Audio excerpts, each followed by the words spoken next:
I'm Haley Taylor, and you're listening to the Rough Draft Diaries. This week on the Rough Draft Diaries, we're learning about food production in Northwest Ohio with Rebecca Singer. I'm Rebecca Singer, and I'm president and CEO of CIFT, which is the Center for Innovative Food Technology. And we're based in Toledo, Ohio, providing technical and business assistance to food and agricultural companies all across the state. Whether it's a small business that's just looking to get started or a large processor exploring expansion or new products. It's a wide spectrum and a good assortment of activities and efforts that our organization gets involved with. But I am not joining Rebecca at CIFT's headquarters in Toledo. Instead, we're about 30 minutes south in Bowling Green. This particular project we have been involved with for the last 16 years, and that is the Northwest Ohio Cooperative Kitchen, which is where we provide direct assistance to anyone who wants to start a food business.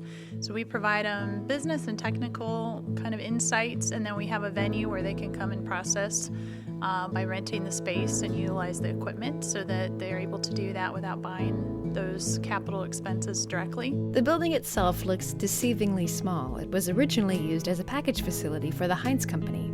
But now the kitchen is used for the products made under CIFT's supervision, and they all share the same space. So one week, maybe Gertie's barbecue sauce is being made at the facility, or Willie's salsa, maybe Shelby Joe's Slappy Joe sauce, or LaRoe's poppy seed dressing. They all share the same walk-in refrigerators, packaging rooms, and cleaning and cooking facilities.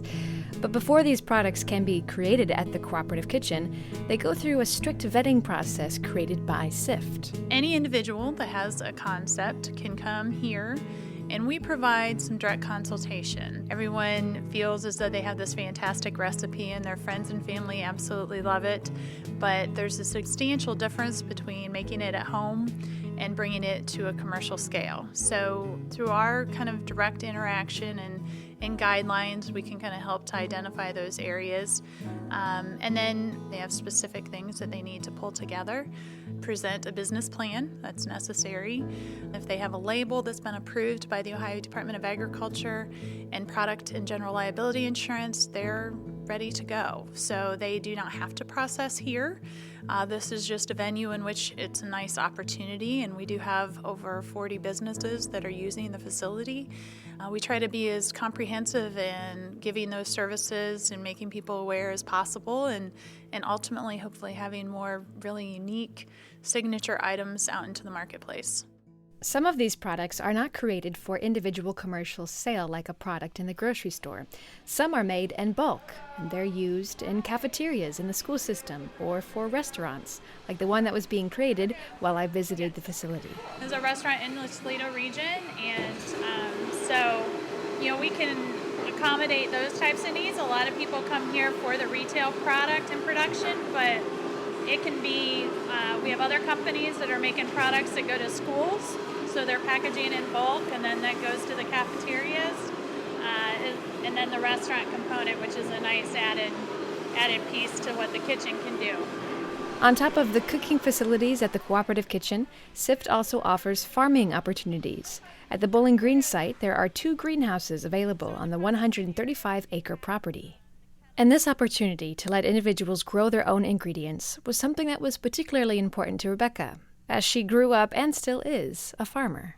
I grew up on a farm in Defiance County, so that's been a unique perspective on actually being out there in the fields and getting your fingers dirty, as you can imagine, to then applying some of that kind of experience to what we're doing here with my day job. And I think that gives a unique perspective. It kind of helps to bridge some gaps that maybe we haven't been able to do so much in the past. And we've seen a lot of good projects that have come out of just being able to make those connections. So certainly agriculture is something I've been around my entire life. There's so much to learn, there's so much to gain, but it's a nice blend of the field to the table through the work that we're doing now. Rebecca truly believes the reason CIFT's work is so successful and manageable is because its headquarters and its farms are located in Northwest Ohio. We're very fortunate to have CIFT located here in Northwest Ohio, and I think that the main reason for being here is Northwest is really a dominant force in terms of production, where we have a lot of specialty crop growers that have been supplying food processors in the region for generations, and then just the depth of agricultural production that's within Northwest Ohio. So it is well suited that we're here. And then I just feel as though the interest in local foods is tremendous right now. We do not believe that to be a trend. It seems to be a consistent message that's coming through, that consumers really do want to know where their food's coming from, how is it being made, what's the impact. And so we're positioned very well in this region to try to showcase how this venue can help entrepreneurs, how we can assist the existing companies on a statewide basis, but then also just our communities and the economic performance of the industry overall.